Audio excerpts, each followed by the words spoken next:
नमस्कार दोस्तों, मैं डॉक्टर दक्ष इस वीडियो में आप सभी का बहुत बहुत स्वागत करता हूं। दोस्तों, आज हम लेकर आए हैं आपके लिए यूपी पुलिस के महत्वपूर्ण प्रश्न जो पिछली परीक्षाओं में लगातार पूछे जा चुके हैं। तो दोस्तों, हमारा YouTube channel knowledge with doctor Daksh को लाइक करते रहिए, सब्सक्राइब जरूर करते रहिए। तो दोस्तों, आज की इस वीडियो का पहला प्रश्न है, भारत में किस गवर्नर जनरल को स्थानीय स्वशासन का पिता कहा जाता है? तो दोस्तों, इसका उत्तर हो जाएगा डी, इसका आंसर सही हो जाएगा। लॉर्ड रिपन जो गवर्नर जनरल हुए हैं उनको क्या कहा जाता है? स्थानीय स्वशासन का पिता कहा जाता है। अगले प्रश्न की हम बात कर लेते हैं दोस्तों। अगला प्रश्न है, नई दिल्ली का मुख्य वास्तुविद एवं डिजाइनर कौन था? अगर हम नई दिल्ली के मुख्य वास्तुविद और डिजाइनर की बात करें दोस्तों तो कौन था? एडविन ल्यूसेंट को कहा जाता है। इसका उत्तर हो जाएगा बी, उत्तर सही हो जाएगा, एडविन ल्यूसेंट। तो दोस्तों, अगर हम एडविन ल्यूसेंट की बात करें तो पहले अगर भारत की बात की जाए तो पहले भारत की राजधानी क्या थी? कलकत्ता थी। किंतु 1911 में दिल्ली को भारत की राजधानी बनाया गया था। किंतु अगर हम 1911 की बात करें तो दिल्ली को भारत की राजधानी बनाया गया था और राजधानी दिल्ली को विकसित करने के लिए अंग्रेजों ने ये डिजाइनर नियुक्त किया था जिसका नाम था एडविन ल्यूसेंट। इसीलिए नई दिल्ली का मुख्य जो वास्तुविद एवं डिजाइनर था वो कौन कहा जाता है? एडविन ल्यूसेंट को एडविन लुटियंस को कहा जाता है। अगले प्रश्न की हम बात कर लेते हैं दोस्तों। अगला प्रश्न है, नदी के प्रवाह को मापने के लिए किसका उपयोग होता है? तो दोस्तों, अगर हम बात करते हैं कि नदी के प्रवाह को मापने के लिए किसका उपयोग होता है तो दोस्तों इसमें किसका उपयोग होता है? ये होता है हमारा क्यूसेक का। किसका? क्यूसेक का। पहला ही इसका आंसर क्या हो जाएगा? सही हो जाएगा। दोस्तों, अगर हम ब्यूफोर्ट स्केल की बात करें तो ब्यूफोर्ट स्केल क्या काम करता है? समुद्र में हवा की गति को मापता है। समुद्र में हवा की गति को मापता है, उसको क्या कहा जाता है? ब्यूफोर्ट स्केल कहा जाता है। और दोस्तों, हम रिक्टर स्केल की अगर बात करें तो यहाँ पर क्या है? गति जो रिक्टर स्केल पर भूकंप की तीव्रता, रिक्टर स्केल से क्या की जाती है? भूकंप की तीव्रता को मापा जाता है। तो दोस्तों, अगर हम किसकी एनीमोमीटर की बात करें तो एनीमोमीटर से क्या होता है दोस्तों? पृथ्वी तल पर जो हवा की गति है उसको मापा जाता है। एनीमोमीटर से पृथ्वी तल पर हवा की गति को मापा जाता है। अगले प्रश्न की हम बात कर लेते हैं दोस्तों। भारत में प्रथम जनगणना किस वर्ष प्रारंभ हुई? तो दोस्तों, अधिकतर सभी को ये पता होगा कि भारत में प्रथम जनगणना किस वर्ष प्रारंभ हुई। ये हुई थी आपकी 1872 ईस्वी को। कब हुई थी? ए आंसर इसका सही हो जाएगा दोस्तों। 1872 में भारत में प्रथम जनगणना का प्रारंभ हुआ। अगर दोस्तों हम बात करें भारत में जनगणना का प्रारंभ का जो सर्वप्रथम किसके कार्यकाल में हुआ तो जो भारतीय जनगणना है वो लॉर्ड मेयो जो जनरल थे हमारे लॉर्ड मेयो, उनके कार्यकाल में 1872 में इसका प्रारंभ हुआ। तो दोस्तों, भारत में अगर नियमित जनगणना की शुरुआत की बात करें तो जो नियमित जनगणना की शुरुआत हुई थी वो हुई थी 1881 में। और उस टाइम जो जनरल थे वो कौन थे? लॉर्ड रिपन थे। 1881 में लॉर्ड रिपन के कार्यकाल में हमारी भारत की नियमित जनगणना की शुरुआत हुई थी। दोस्तों, अगर हम आखिरी जनगणना की बात करें अभी वर्तमान में तो आखिरी जनगणना कब हुई थी? हमारी 2011 में हुई थी। और 2011 की जो जनगणना है भारत की, कौन सी जनगणना थी? 15वीं तथा स्वतंत्र भारत की 7वीं जनगणना थी। अगले प्रश्न की हम बात कर लेते हैं दोस्तों।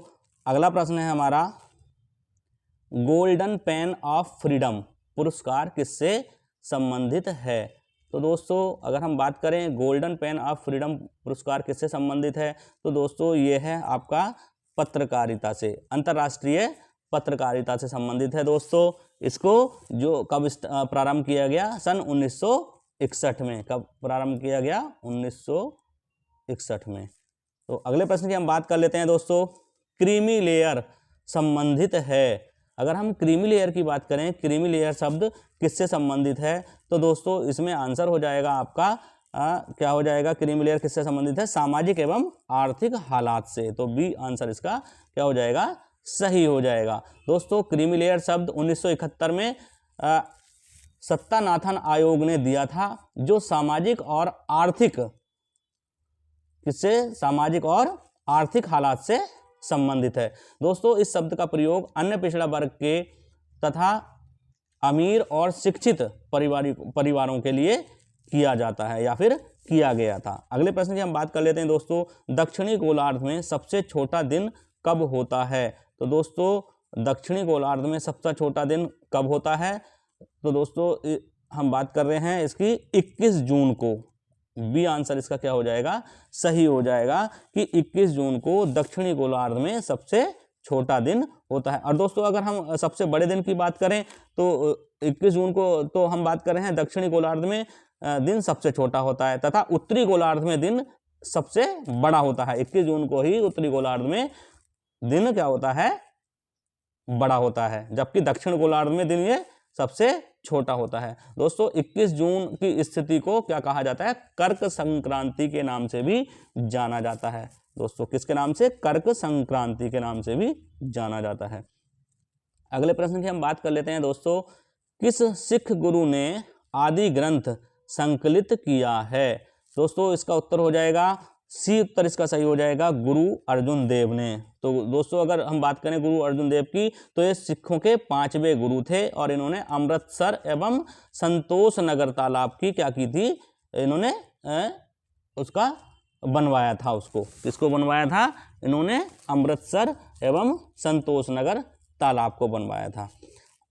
अगले प्रश्न की हम बात कर लेते हैं दोस्तों, अनुसूचित जनजाति के संरक्षण के लिए एक क्षेत्र के रूप में घोषणा करने की शक्ति किसके पास होती है। तो दोस्तों अगर हम इस प्रश्न की बात करते हैं तो किसके पास होती है, अनुसूचित जनजाति के संरक्षण के लिए एक क्षेत्र के रूप में घोषणा करने की शक्ति किसके पास होती है दोस्तों, भारत के राष्ट्रपति के पास होती है। इसका बी आंसर आपका क्या हो जाएगा, सही हो जाएगा। दोस्तों संविधान की 5वीं अनुसूची के अंतर्गत इसको रखा जाता है। अगर हम संविधान की बात करें तो भारत के 5वीं अनुसूची जो है उसके अंतर्गत इसको रखा जाता है, इस क्षेत्र को। अगले प्रश्न की हम बात कर लेते हैं दोस्तों, नेतृत्व का कौन सा सिद्धांत संपूर्ण व वैज्ञानिक माना जाता है। अगर हम नेतृत्व का ऐसा कौन सा सिद्धांत है जो संपूर्ण व वैज्ञानिक माना जाता है, तो वो कौन सा सिद्धांत है दोस्तों, बहुकारक का सिद्धांत है। तो इसका आंसर क्या हो जाएगा, बी आंसर इसका सही हो जाएगा, बहुकारक का सिद्धांत। दोस्तों ये वीडियो आपके लिए बहुत ही महत्वपूर्ण वीडियो है। दोस्तों पिछले जो परीक्षाओं में पूछे गए प्रश्न हैं उसी से संबंधित ये वीडियो बनाई गई है। दोस्तों हमारे चैनल को सब्सक्राइब जरूर करते रहिए। इसी को लेकर अगले प्रश्न की हम बात कर लेते हैं दोस्तों। अगला प्रश्न है, प्रथम भारतीय महिला जिसने एशियाई खेलों में 400 मीटर दौड़ में स्वर्ण जीता था। दोस्तों जो प्रथम भारतीय महिला थी जिसने एशियाई खेलों में 400 मीटर में स्वर्ण जीता था वो थी हमारी कमलजीत संधू। तो दोस्तों इसका सी आंसर क्या हो जाएगा, सही हो जाएगा कि कमलजीत संधू कौन थी, ऐसी प्रथम महिला थी जिसने एशियाई खेलों में 400 मीटर की दौड़ में क्या जीता था, स्वर्ण पदक जीता था दोस्तों। और एशियाई खेल ये कब हुए थे, ये 1970 को हुए थे, जिसमें कमलजीत संधू ने 400 मीटर की दौड़ में क्या जीता था, स्वर्ण पदक जीता था। अगले प्रश्न की हम बात कर लेते हैं दोस्तों, उत्तर प्रदेश के किस जिले में सबसे कम वर्षा होती है। दोस्तों सभी को पता है उत्तर प्रदेश का सबसे कम वर्षा होने वाला जिला कौन सा है, वो है मथुरा। इसका आंसर क्या हो जाएगा, डी इसका आंसर सही हो जाएगा। अगले प्रश्न की हम बात कर लेते हैं दोस्तों, लखनऊ की सीमा किसे स्पर्श नहीं करती है। तो दोस्तों अगर हम बात करें उन्नाव लखनऊ की सीमा से जुड़ा हुआ है। हरदोई की बात करें दोस्तों, हरदोई भी क्या है, लखनऊ की सीमा से जुड़ा हुआ है। बाराबंकी भी दोस्तों क्या है, लखनऊ की सीमा से जुड़ा हुआ है। लेकिन बलिया क्या है, बलिया लखनऊ की सीमा से जुड़ा हुआ नहीं है। तो इसका आंसर क्या हो जाएगा, सी आंसर इसका सही हो जाएगा। बलिया क्या है, लखनऊ की सीमा को स्पर्श नहीं करती है। अगले प्रश्न की हम बात कर लेते हैं दोस्तों, निम्नलिखित में से कौन सा भारतीय अर्थव्यवस्था का प्राथमिक क्षेत्र है? तो दोस्तों ये सभी को पता होगा, निम्नलिखित में से कौन सा भारतीय अर्थव्यवस्था का प्राथमिक क्षेत्र है? दोस्तों कौन सा है? ये आंसर सही हो जाएगा इसमें कृषि। कृषि ही एक ऐसा क्षेत्र है जो भारतीय अर्थव्यवस्था का क्या है? प्राथमिक क्षेत्र कहा जाता है। दोस्तों भारतीय कृषि का जीडीपी में 16%, ध्यान से सुनेंगे इसको, भारतीय कृषि का जीडीपी में 16% तथा कुल निर्यात 10% है। दोस्तों कृषि को ही भारतीय अर्थव्यवस्था की क्या कहा जाता है? भारतीय अर्थव्यवस्था की रीढ़ कहा जाता है इसको, कृषि को।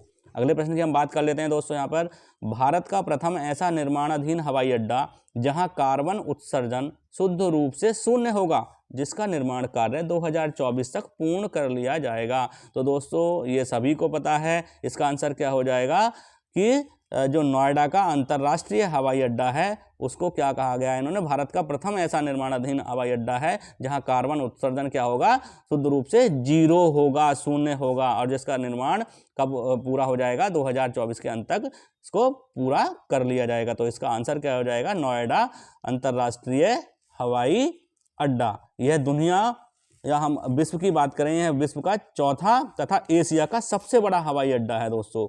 तो अब ये प्रश्न पूछा भी जा सकता है कि एशिया का सबसे बड़ा हवाई अड्डा कौन सा है? तो दोस्तों लिख देंगे हम नोएडा अंतर्राष्ट्रीय हवाई अड्डा एशिया का सबसे बड़ा हवाई अड्डा है। जो कहाँ स्थित है? जो उत्तर प्रदेश के गौतम बुद्ध नगर जिले के जेवर में स्थित है।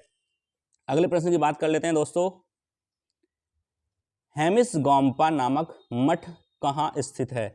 तो दोस्तों हेमिस गोम्पा नामक मठ कहाँ स्थित है? दोस्तों अगर इस प्रश्न की बात की जाए तो इसका उत्तर हो जाएगा लद्दाख में। कहाँ स्थित है? लद्दाख में। दोस्तों जम्मू कश्मीर के लद्दाख में ये स्थित है, हेमिस गोम्पा नामक मठ। अगले प्रश्न की हम बात कर लेते हैं दोस्तों। भारतीय संविधान सभा में कुल कितनी महिला सदस्य थीं?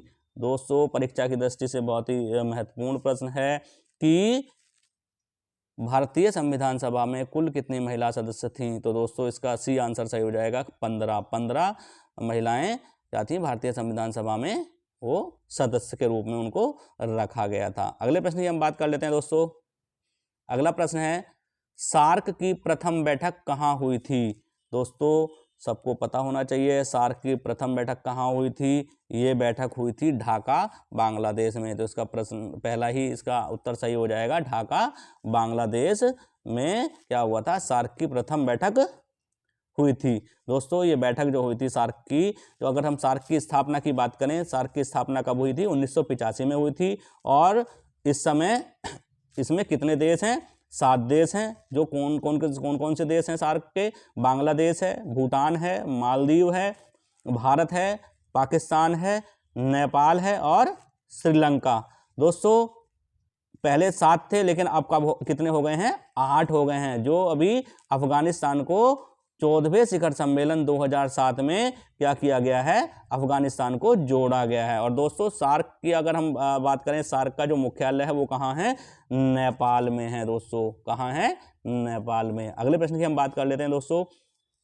अगला प्रश्न है भारत पर सबसे पहले आक्रमण करने वाला मुस्लिम कौन था? दोस्तों ये कई बार परीक्षा में पूछा गया प्रश्न है कि जो मुस्लिम था जो भारत पर सबसे पहले आक्रमण किया वो कौन था? दोस्तों वो था मोहम्मद बिन कासिम। मोहम्मद बिन कासिम। और दोस्तों अगर मोहम्मद गौरी की बात करें तो 1025 ईस्वी में इसने क्या किया था?